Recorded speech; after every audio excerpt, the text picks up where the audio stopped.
we just went, right, we're opening more hours, we're opening 7 days a week.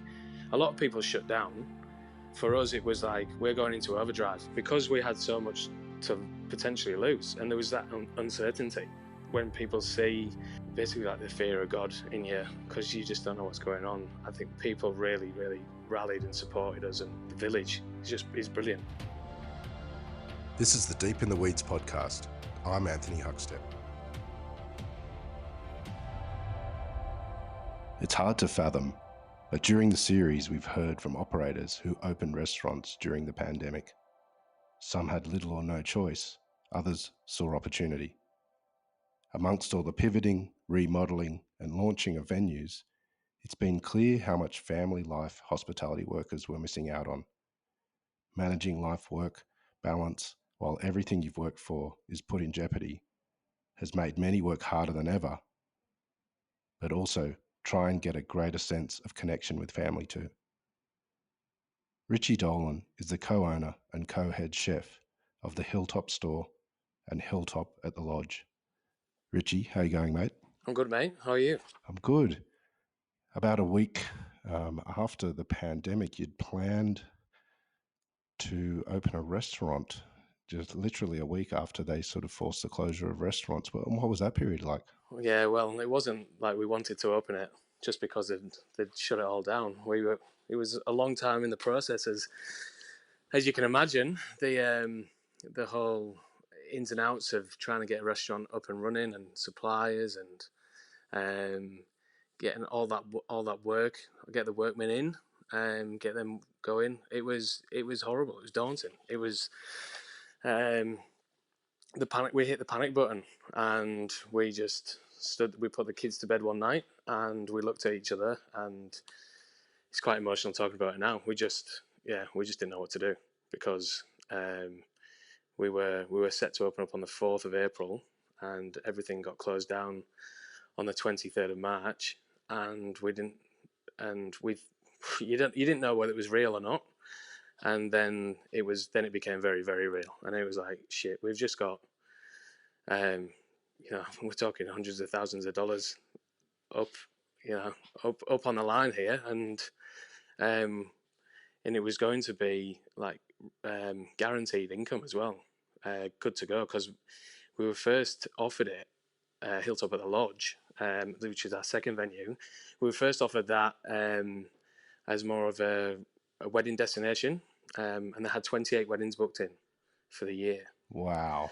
And I'm sure as people that are listening know what the overheads are on set menus and weddings and stuff like that. There's money to be made on it, and it was guaranteed for us. So we were like, right, yeah, we'll go in. We know what we're up against. We haven't got that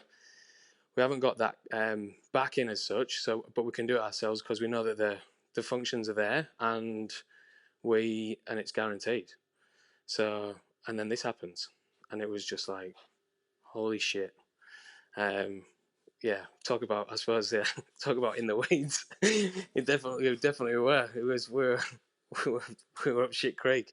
Your wife, Carla Jones, and yourself left Sydney a couple of years ago to create the Hilltop Store, and you've worked for years building that in the community, and you'd finally sort of got that to sort of where you liked it, and then the Hilltop at the Lodge came up.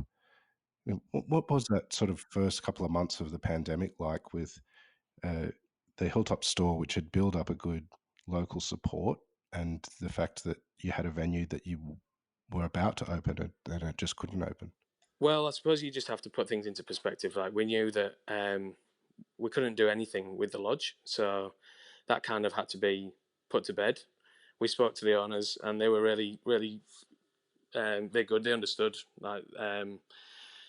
what was going on, and they were really supportive of whatever we needed. They just reached out. They just reached out to us, but we just said, look, we need to really concentrate on our baby, which is the Hilltop Store, baby number 3 or number 2, in whichever order you want to see it as. And we just so we put all the brakes on as much as we could, and then we really concentrated on the Hilltop Store about how can this model work, and how can we get the best out of it. I mean, we just went, right, we're opening more hours, we're opening 7 days a week. A lot of people shut down. For us, it was like we're going into overdrive because we had so much to potentially lose, and there was that uncertainty, and that we were just like, right, okay, if we do this, if we open longer hours, and I suppose we're a bit of a flagship of the community, people will rally and support, and like everyone knows everyone here, so we were going buying coffees from other people. We were making sure that we were supporting other businesses. We were buying takeaway from them. But I think when people come and see on a day-to-day basis, and then they just saw that basically like the fear of God in you, because you just don't know what's going on. I think people really, really rallied and supported us, and the town, like the village, is brilliant. It's brilliant. It's so good. So we've got a lot to. We thank them from the bottom of our hearts for where we are now. But yeah, the model in itself changed. Obviously, we just went to takeaway. We were doing some. Me and Matty, our business partner, we were doing like Friday nights. Friday nights was just burgers and beers, and we were just slinging whatever we could through the takeaway window for the first week. It was like, right, do you want this painting? It's going. Like, bottle of wine? You're having it. Like, I don't know what's going to happen next week, so I'm selling it. So it was quite funny, but it was just that, I suppose you make light of a bad situation, and we definitely had some fun in the first few weeks. But it was a bit like Mufti Day. Everyone was just going in. The doors were closed. We were putting on rock music, and we were just having the time of our lives. But it was like, this is not sustainable. Like, just for both our sanity and just the whole model. You're getting rid of everything in the freeze. Everything must go. Kind of fire sale, making stuff from nothing, and then once it was going on for a few weeks to a month to 6 weeks, and you realize that when you're doing these take-home meals and you're doing these like stuff from the freezer that was initially like, okay, let's get rid of it, and let's like the trade, and I suppose the what you were losing with people dining in, you were kind of making it balance out for the first few weeks. You realize once you start ordering that stuff back in and putting the time and effort into try and make 40 to 50 take-home meals a week in this tiny little kitchen that's only used to doing bacon and eggs, then that's just not sustainable. And hours got longer. Family starts to suffer at home like more, and then like the pressure starts again. You go into this like vicious cycle, and you're like, fuck, how do we break this? This isn't where we want to be. So luckily we're not in that spiral anymore. But it's definitely it's just the uncertainty. That's the thing, and no one can tell you what's going to happen, because no one's got a crystal ball. I wish we did, but I suppose that wouldn't be any fun then, would it? Well, the industry has opened up again in your area, and you've opened the Hilltop store, and I understand that in June you actually got to open the second restaurant finally. What is the operations of both businesses at the moment? So the operations of the Hilltop store, it's only a really small footprint, so we could only have 16 people in there anyway. That's now we can have 6 people in there, and they sit along the window 1.5 meters apart. And, wow. You have, so we, that's a tough one. It's a tough one, but we still got a really good takeaway trade. We've got a courtyard out the back, which is a weather-dependent courtyard, and it's a beautiful area for people to sit in the winter. But then we get to this really horrible position where you want to open up, you want to get going, and then you have a staffing issues because job seeker, like people are not wanting to work. People are they've got they're securing the jobs that they've got, or they're on job seeker, which is they don't have to be looking for work. They don't want to do 20 hours a week for me because they can make more money by not working. So that was really tough. But then we have on the other side of the coin, which is like really cool, the fact that we opened up Bellingen, like Hilltop at the Lodge in Bellingen, and we had these people that were coming out of the woodwork to work in a new place that we don't get any JobKeeper for. They don't get job seeker. So they're the model people that you want to have employed in your business. So for me, that kind of separated the wheat from the chaff, as it is. To be able to see, right, these are the type of people that we want to employ. These are the type of people that are invested in what we're doing. So that was really exciting, and I suppose the great thing about the industry as well. As that works at the moment, we open up for a la carte dinner. The room's pretty big. It's like it's an old. I don't know whether it was a stable or anything like that, but it's a massive room. Got a big open double-sided fireplace in the middle, and it's a pretty cool room. So we can get 70 in there at any one time, which is really good, and we can find it sustainable doing what we're doing because we don't need to have as many staff because we know that we're not going to get an influx of 50 people walk through the door, which you do on sometimes when people are not booking. Now everyone has to book, and we get a couple of walk-ins, but there's everyone is pretty solidly booked in, and we did last week. We were full every single service. So wow, yeah, it's like it's awesome. It really is. They're supposed to be their quietest month in August in Bellingen because they have this winter music festival in July, which obviously got cancelled. And they're like, oh yeah, we're going to see a real big downturn now, and we've been getting stronger and stronger each week. So I'm just hoping that can continue on. you made a name for yourself at Chiswick, and Carla Jones made a name for herself at 414. But you both left Sydney to do the Hilltop. Why did you make that move? Family, it was kids more than anything. And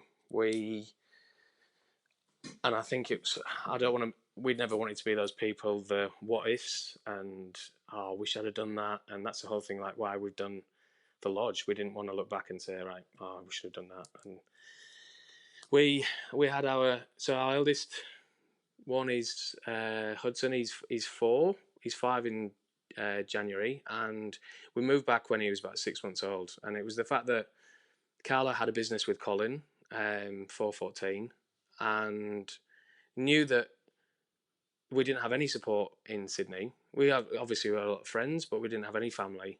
I had my cousin, but he was a young lad, and he wanted to, like, I don't expect anyone to look after my kids for me. But do you know what I mean? It's just it came a point where we're going to have to make this move. I felt as though I'd achieved as much as I could with businesses. I worked for Matt for 11 years, and Peter, and and Susan, and loved it.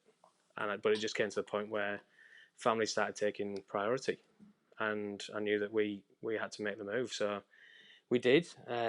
Carla's family, they live in Sawtell, and Hudson and Luella, they're growing up with their cousins now, which is, it's a really strong bond that we see, and I would never ever want to take that away from them. I never look back now.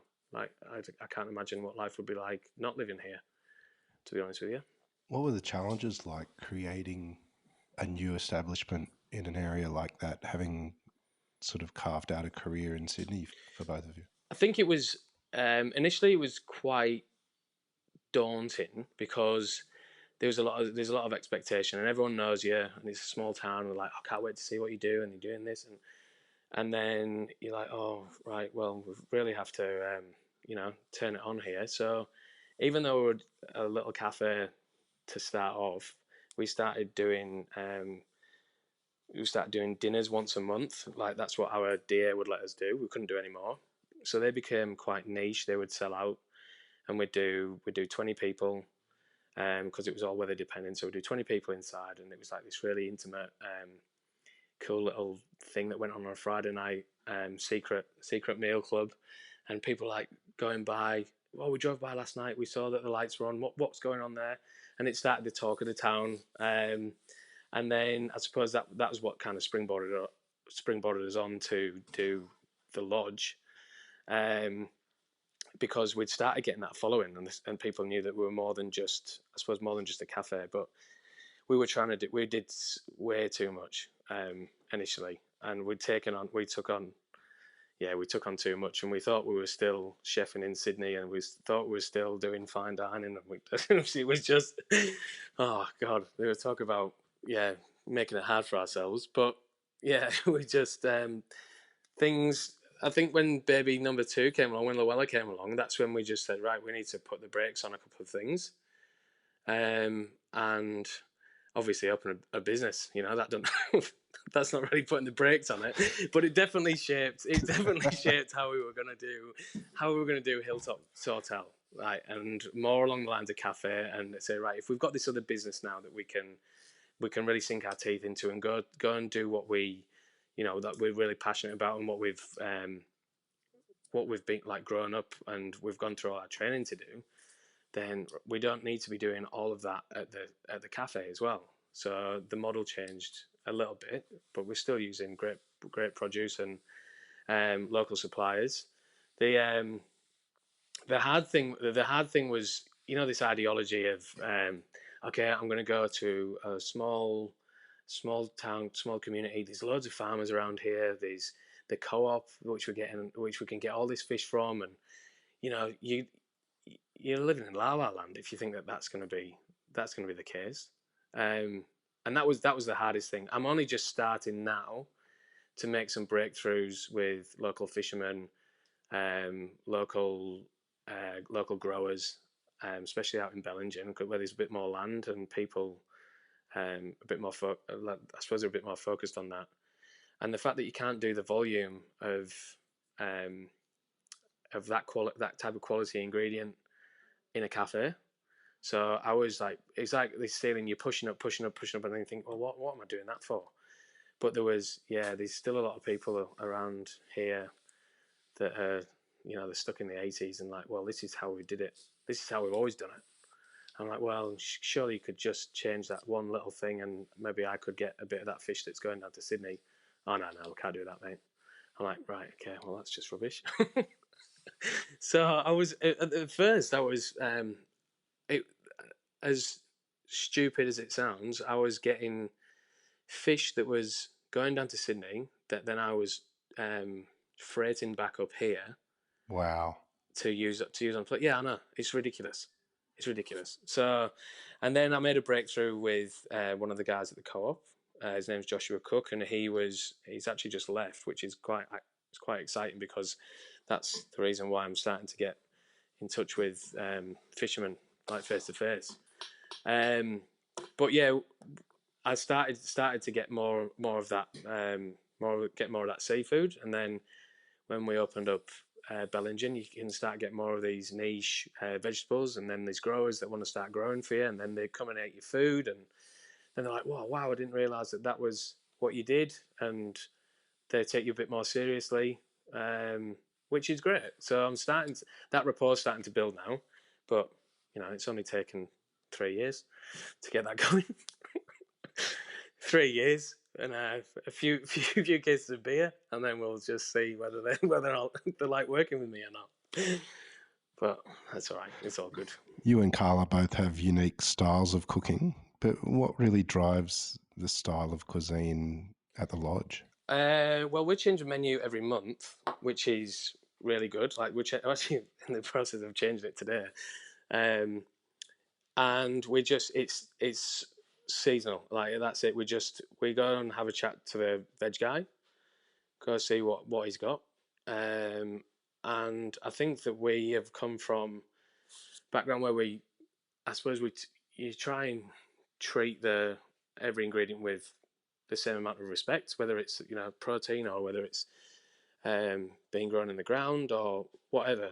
But I think that we've gone away from the fiddly stuff, and it's becoming more and more like good quality. Like if someone was coming over to my house, this is what I would like them to eat, but maybe just touch it up a little notch. But we're currently using some like there's a local octopus guy that we've got in, and he wants to get his stuff on the menu. I think he's doing some work with Martin's Seafood, so we're just there like, right, okay, we know that octopus can be on now for the next 3 months. Let's just keep building dishes around that's seasonal. We've got kingfish that we can pretty much get all year round, so let's use that, whether we use it for sashimi or whether we're going to roast it up or whatever. Let's just keep that on, and let's keep trying to herald these people. Sometimes it's like banging your head against a brick wall, but I think that the clientele that we're getting are starting to understand that there is so much quality around here, and when you've got stuff like that, you don't really have to do that much with it. We were always about like trying to share food and about the whole experience, about people, coming and enjoying dinner together. And we started doing a Sunday roast out at Bellingen, and that's just gone next level. That's great. Like we're booked out weeks in advance for it, so which is brilliant. But then the share thing is all about tables. Like you want big, large tables. We can only have tables of 10 maximum, and then sometimes it's then it was at one point it was tables of 6, and so it's just there's all these ideas of what you want and how you want to format this great menu. And the menu's fine, but the whole aspect of it, now I have to think more about that. Than it's not just me cooking and making sure that people are having good food. You want to try and encapsulate everything and make sure that people are walking away with the whole Dani experience. And that's the hard thing that I don't feel as though we're hitting it, given what we're doing, the current pandemic that we've got. How does a young lad from the north of England wind up in Australia cooking? I'm sure I told you this over a few beers before, haven't I? well, I came over here when I was 19, and I came over backpacking, and I was only supposed to come for 3 months, and I ended up 15 years later now. I came in 2005. So I'd finished up cooking in England, and the lads and an ex-girlfriend at the time said, "Oh, we're going to go to Australia." I'm like, "Yeah, let's do it. Let's go on." And I didn't think it would happen. And then 4 weeks later, we're getting on a plane.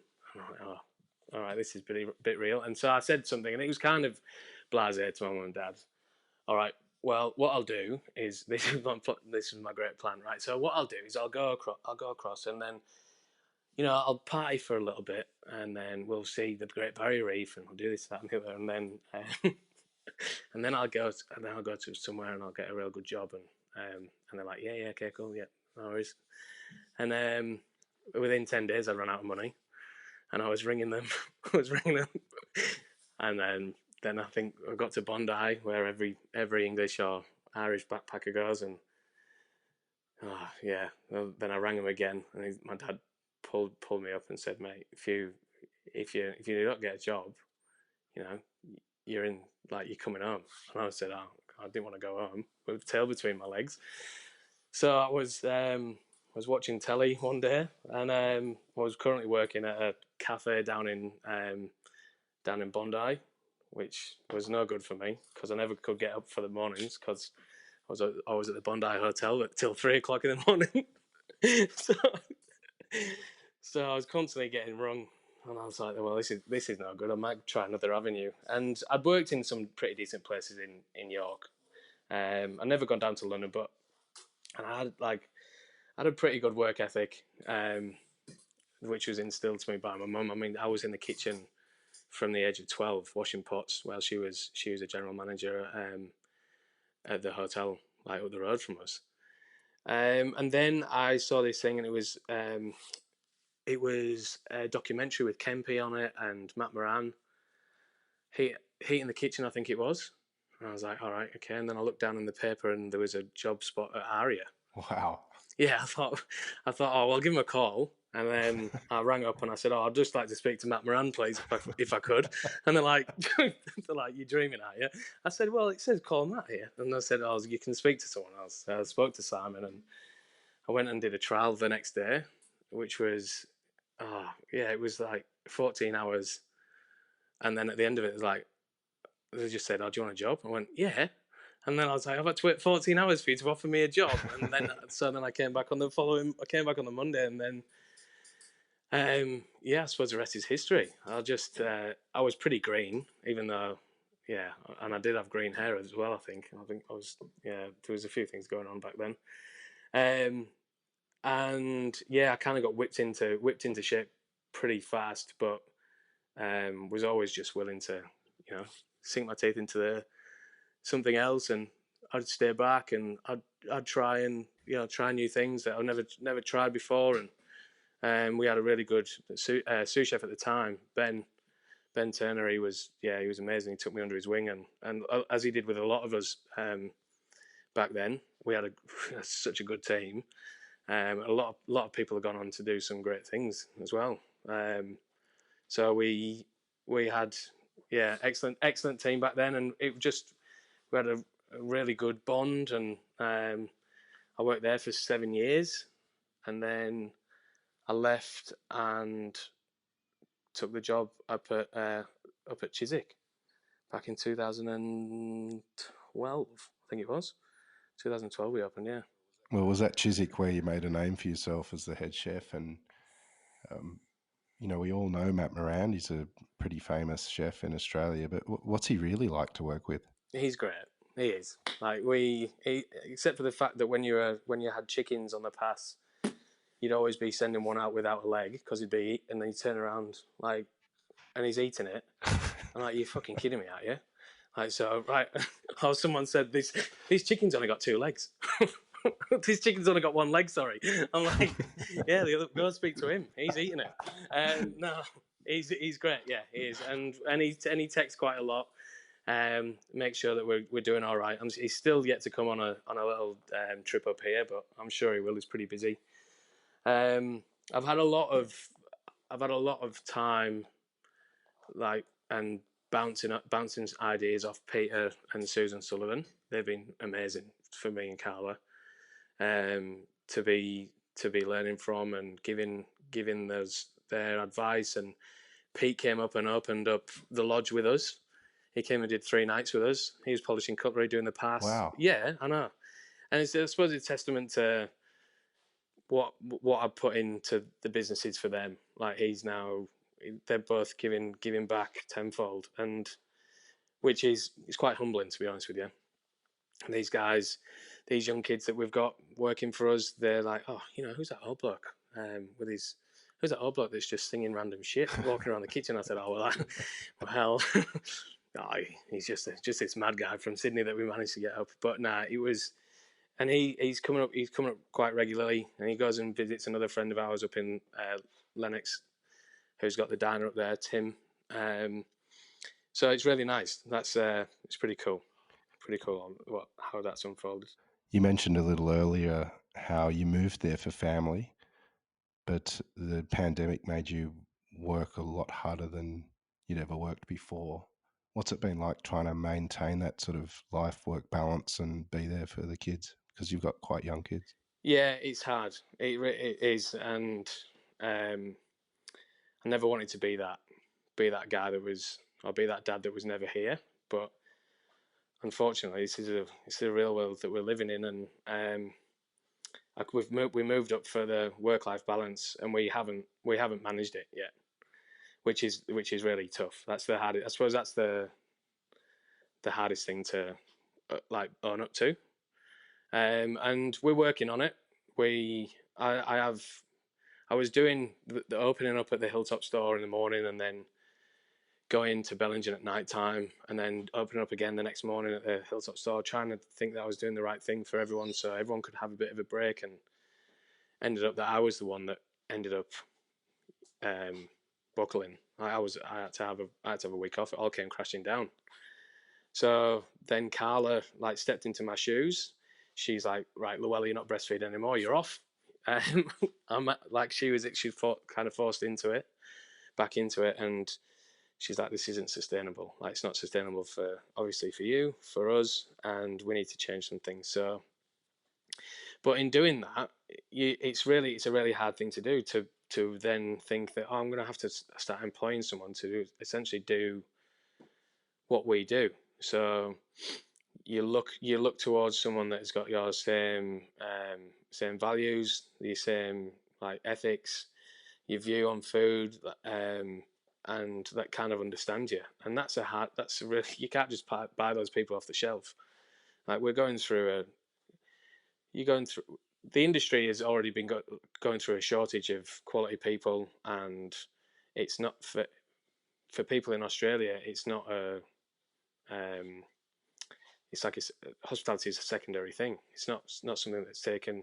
People don't do it for life, essentially. Really, there's very, very few people that do it. So to try and get some serious people, especially in the talent pool up here, is really, really difficult. But I get Tuesdays with Luella. I get mornings off. I've actually like stopped working at the Sawtell store, so I get the kids. So I have the kids on a morning usually, but then Carla's now doing that. So yes, I'm seeing the kids, but I'm not seeing her, and we're not spending like time together as a family. And so there's just a few little things that we need to start, I suppose, working on, and getting some quality people in there that we know that are going to look after the business as well, because otherwise we're going to stitch ourselves up, aren't we, massively. So we're on the lookout. If anyone's out there listening, this is a plea. It's a call to arms. Well, Richie, you and I know each other quite well, and there's stories we could tell, particularly from a trip to New Zealand, that aren't for this podcast. But there is a question that I've never asked you that I've always wondered: is that who's the better chef, you or Carla? Oh, it's bone of contention, this one, isn't it? Hopefully she doesn't listen to it. I don't know. I think she's definitely. I'd say she's more of a well-rounded chef, but she's more. Yeah, I don't know. It's a tough one. Like, she does pastry. She does pastry. She can cook meat. She can cook fish. Like, she can do all that. I don't do pastry. I've never done it, so I wasn't allowed over there. So I'd say she's probably more rounded than me, but I don't know. We should have a cook-off. We'll see how we go. I think that's a horrible question to ask, because I can't win either way, can I? You prick.